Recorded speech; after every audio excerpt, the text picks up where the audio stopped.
Assalamualaikum warahmatullahi wabarakatuh. Pemirsa, bertemu lagi bersama Widi dalam talk show kesehatan kerjasama Rumah Sakit Umum Daerah Langsa dengan Radio Cokala FM. Dan tepatnya pada hari ini kita memperingati Hari Ginjal Sedunia yang jatuh pada tanggal 12 Maret 2020. Dan saat ini bersama Widi, tepat kita berada di ruang hemodialisa ya, bersama dokter yang sangat luar biasa akan menemani kita, yaitu Dokter Misri. Oke dokter, mungkin sebelumnya bisa diperkenalkan dulu kepada masyarakat yang ada di rumah agar lebih mengenal siapa sih narasumber kita pada hari ini. Silakan dokter. Ya, terima kasih Widi. Perkenalkan, nama saya Dr. Misriani, spesialis penyakit dalam. Sehari-hari saya bertugas di ruang instalasi hemodialisa RSUD Langsa. Oke dokter, nah kita nih memperingati Hari Ginjal Sedunia ya dokter ya. Nah untuk Hari Peringatan Ginjal Sedunia ini sendiri, apakah mengangkat tema khusus untuk tahun ini atau seperti apa? Ya, memang Hari Ginjal Sedunia ini kita peringatin di seluruh dunia ya, setiap tahunnya jatuh pada hari Kamis minggu kedua setiap bulan Maret. Hari Kamis minggu kedua setiap bulan Maret. Kebetulan tahun ini jatuh pada tanggal 12 Maret tahun 2020 ini ya. Dengan temanya untuk tahun ini, ginjal sehat untuk siapa saja dan di mana saja, mulai dari pencegahan, deteksi dini, dan pemerataan akses pelayanan. Jadi untuk tahun ini mungkin temanya lebih universal ya. Memang setiap tahun berbeda-beda, kayak seperti tahun kemarin kita mungkin fokus ke pencegahan, sebelumnya tentang kesehatan ginjal pada wanita. Untuk tahun ini mungkin temanya lebih universal, kesehatan ginjal untuk semuanya dan di mana saja. Oke, nah ini kenapa dokter? Kenapa bisa tercetus tema yang lebih universal di tahun ini? Ya mungkin setelah diamatin ya, ternyata memang angka kejadian penyakit ginjal di seluruh dunia itu sangat tinggi ya. Dan hampir 850 juta orang di dunia ini terkena gangguan ginjal, sangat banyak. Kemudian 10% dari penduduk dunia ini menderita gangguan ginjal. Jadi kalau ada 10 orang lagi berkumpul, ada satu orang yang sebenarnya ginjalnya bermasalah.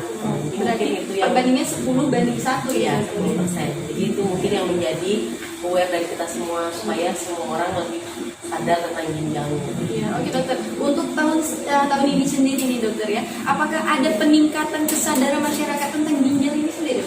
Ya memang kita lihat sih dari tahun ke tahun ya, mungkin masyarakat sekarang lebih waspada mungkin karena ya ini juga salah satunya ya, informasi lebih mudah didapat ya kan, misalnya TV, radio, surat kabar, dari media sosial mungkin. Memang dilihat dari kunjungan pasien ke rumah sakit juga yang berobat untuk mengetahui keadaan ginjalnya lebih dekat. Jadi pemirsa seperti yang kita lihat di belakang kita juga ini pasien-pasien dengan gangguan ginjal ya dokter. Oke, mungkin untuk dokter sendiri nih dokter ya, bisa dijelaskan secara umum nih dokter mengenai gangguan ginjal itu seperti apa sih? Ya, jadi ginjal kita itu sendiri memang setiap manusia normalnya memiliki 2 ginjal ya, sebelah kiri dan sebelah kanan. Ginjal kita tuh sangat kecil ya, mungkin Mbak Widi cuma 11 cm kiri kanan ya. Cuman fungsinya sangat besar. Dia setiap hari itu menyaring hampir 200 liter darah di badan kita 24 jam ya. Berarti selalu bekerja ya dokter ya? 24 jam kerja ginjal, 200 liter darah yang harus dia saring setiap hari. Walaupun dia cuma segini aja 11 cm ya. Nah, jadi pada orang-orang yang terkena gangguan ginjal ya, jadi ginjalnya itu bermasalah, fungsinya nggak bekerja, fungsi penyaringan darahnya itu nggak bekerja. Jadi si ginjalnya itu tidak bisa menyaring makanan, obat-obatan yang dia konsumsi. Kemudian selain itu ginjal juga berfungsi untuk menghasilkan hormon-hormon tertentu di tubuh kita. Jadi misalnya hormon eritropoietin ada namanya ya. Eritropoietin itu adalah hormon yang berguna untuk merangsang pembentukan sel-sel darah merah. Makanya sering orang-orang dengan gangguan ginjal HB-nya rendah karena hormonnya nggak bekerja. Kemudian selain itu ginjal juga fungsinya untuk mempertahankan keseimbangan elektrolit di badan kita. Elektrolit itu ada namanya natrium, kalium, ya. Kemudian keseimbangan asam basa. Jadi memang walaupun kecil tapi fungsinya banyak. Fungsinya kompleks sekali ya dokter ya. Oke, nah dokter, yang menyebabkan adanya serangan-serangan pada ginjal ini sendiri apa nih? Oh, ya. Jadi ginjal kita itu bisa rusak, bisa bermacam-macam penyebabnya ya. Mulai dari kongenital itu dia dari lahir memang udah ada gangguan di Dari lahir ya, Dok? Ya, kongenital ya, jadi bawaan memang dari lahirnya. Bisa juga karena idiopatik itu memang penyebab yang nggak ketahuan. Tiba-tiba orang masih muda, kalau udah kena gangguan ginjal, padahal waktu lahir dia sehat-sehat aja. Kemudian yang paling sering memang diabetes mellitus. Diabetes juga dapat memicu Ya. gagal ginjal. Ya. Diabetes mellitus, kemudian hipertensi, kemudian batu di saluran ginjal. kemih, batu ginjal, batu saluran kemih. Ini yang sering terjadi pada masyarakat ya, Dokter, ya, batu ginjal. Kemudian ini mengkonsumsi obat-obatan atau makanan minuman yang merusak ginjal. Nah, Dokter, kalau untuk faktor genesis ini sendiri apakah ada kemungkinan, Dokter? Ya memang orang-orang yang keluarganya ada riwayat sakit ginjal lebih besar kemungkinan untuk dia dapat penyakit ginjal. Tapi tidak semua orang dengan keturunan ginjal itu bisa sakit ginjal, cuma dia resikonya lebih besar. Nah, di antara penyebab-penyebab yang udah dokter sebutkan tadi, nah yang paling sering terjadi pada masyarakat, Dokter, yang mana? Nah, kalau di kita sih di RSUD Laksa ya, dari data pasien kita yang paling banyak diabetes mellitus. Diabetes ya, Dokter. Terus yang kedua hipertensi, baru yang ketiga yang glomerulopati, yaitu yang kerusakan di saringan ginjalnya. Oke, nah untuk mencegah terjadinya kerusakan pada ginjal ini apa nih, Dokter? Ya memang untuk mencegah kerusakan ginjal ya, memang ada tindakan-tindakan yang bisa kita kerjakan ya.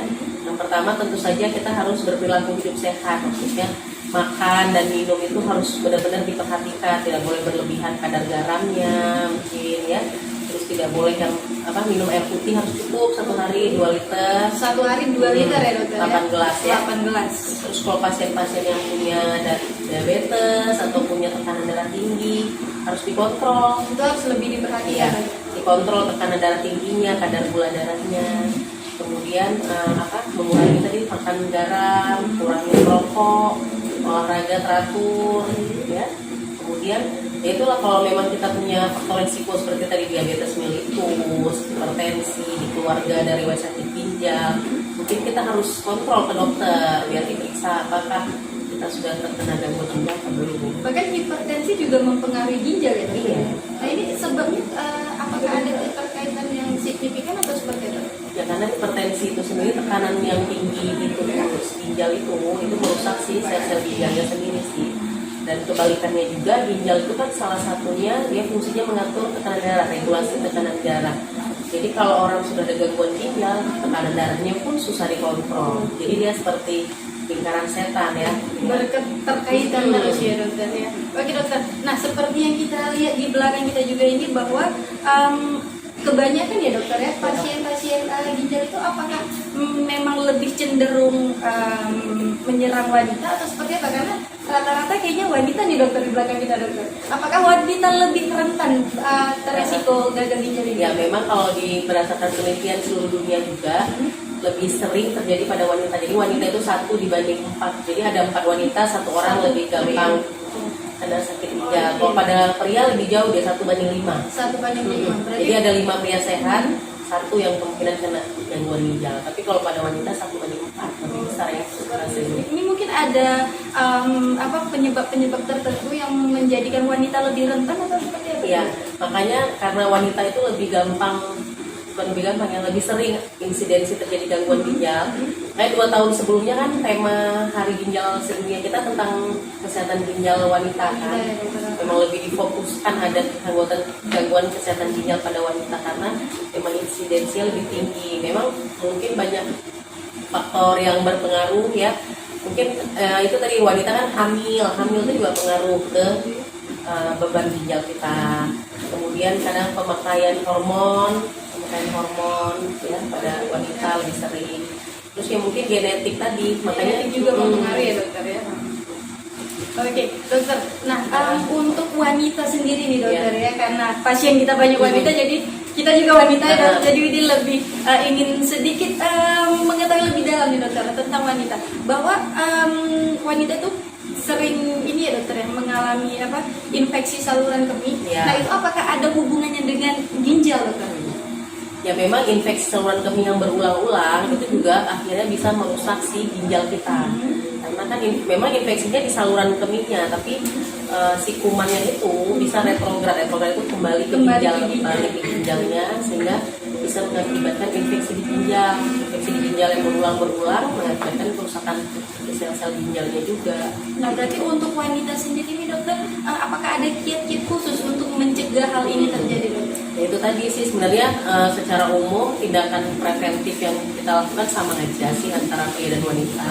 Cuman ya mungkin minum air putih itu yang paling penting supaya nggak gampang kena infeksi saluran kemih, ya kan. Terus karena saluran kencing pada wanita itu lebih pendek ukurannya dibanding pria, ya mungkin kita harus lebih menjaga kebersihan saluran kemih kita, ya. Terus jangan olahraga yang cukup, ya kan. Terus kalau minum obat-obatan terus hati-hati karena kadang-kadang cuma sembarangan. Itu yang dapat merusak ginjal ya, dokter. Berarti intinya hidup sehat ya, dokter? Iya. Oke. Nah, dokter, itu tadi kalau untuk wanita atau orang dewasa ya, dokter ya. Kalau untuk anak-anak sendiri, apakah juga ada kemungkinan untuk terkena penyakit ginjal atau seperti apa? Bisa karena yang tadi saya bilang memang kongenital, memang dia dari lahir ya, sudah ada gangguan ginjal. Atau bisa juga pada anak-anak itu sering terjadi gangguan namanya sindroma nefrotik. Sindroma nefrotik itu kebocoran ginjalnya. Bocoran ginjal. Jadi ginjalnya bocor, jadi sehingga zat-zat makanan yang harusnya disaring nggak bisa keluar di ginjal, itu semua keluar. Nah, itu kalau misalnya tidak diobatin dengan baik bisa mengakibatkan kerusakan ginjal yang permanen. Tapi kalau diobatin dengan, maksudnya cepat konsultasi ke dokter, cepat diobatin, ya bisa sembuh, tidak berlanjut ke gagal ginjal. Oke, berarti ada kemungkinan kalau anak-anak itu segera sembuh gitu, dokter. Iya. Tapi kalau untuk orang dewasa, apakah juga ada kemungkinan yang sama? Ya memang kan gangguan ginjal ini ada stadium-stadiumnya. Gangguan ginjal itu ada dari stadium 1 sampai stadium 5, ya kan. Memang sekali gangguan ginjal kita sudah terganggu, kita nggak mungkin mundur. Jadi kalau kita udah di stadium 2, kita nggak bisa balik ke stadium 1. Cuman kita cegah jangan sampai ke stadium 2, stadium 3, stadium 4 sampai stadium 5. Berarti kita mempertahankan di stadium 2 gitu. Ya, jadi kita mencegah progresivitas dari gangguan ginjalnya. Nah, dokter, untuk orang-orang yang mungkin udah terkena gangguan ginjal ya, dokter ya, ini mungkin harus melakukan cuci darah ya, dokter ya, seperti yang dapat kita lihat di belakang kita. Nah, ini untuk proses ini sendiri harus dilakukan berapa kali nih, dokter? Oh iya, memang kan cuci darah. Jadi pasien-pasien kami yang dengan gangguan ginjal tahap 5 ya atau stadium terminal itu kan harus dinamakan terapi pengganti ginjal, ya. Karena kalau udah stadium 5 itu berarti ginjalnya sudah nggak berfungsi. Fungsi ginjalnya mungkin cuma di bawah 8%. Jadi Presentasi yang sangat sedikit ya, dokter ya. Jadi harus dilakukan namanya terapi pengganti ginjal. Terapi pengganti ginjal itu bisa macam-macam. Bisa dengan donor ginjal, misalnya dari dia dapat ginjal yang baru didonorkan ke pasiennya. Atau bisa juga dengan terapi pengganti ginjal buatan. Pengganti ginjal buatan bisa dengan mesin hemodialisa seperti yang pasien-pasien kami jalanin, atau dengan namanya satu lagi CAPD. Nah, CAPD itu yang menjadi pengganti ginjal kita adalah rongga perut kita sendiri. Jadi pasien bisa melakukannya sendiri di rumah. Jadi kalau ini hemodialisa kan tindakannya harus di rumah sakit pakai mesin. Kalau CAPD pasiennya cuci darahnya di rumah dengan menggunakan rongga perutnya sebagai saringannya. Nah, untuk resikonya sendiri nih, apakah akan didatangkan di kemudian hari atau seperti apa, dokter? Resiko apa nih? Resiko pencucian darah baik di rumah ataupun seperti yang sedang kita saksikan gitu. Oh iya, ya memang setiap tindakan pasti ada untung ruginya ya, risk and benefitnya. Tiap tindakan beda-beda sih resikonya. Pada hemodialisa ada resikonya sendiri. Pada pasien yang menjalani CAPD atau cuci darah di rumah juga pasti ada resiko sendiri. Makanya nanti edukasi yang disampaikan oleh dokter dan mungkin perawat-perawat kami di ruang hemodialisa itu yang paling penting.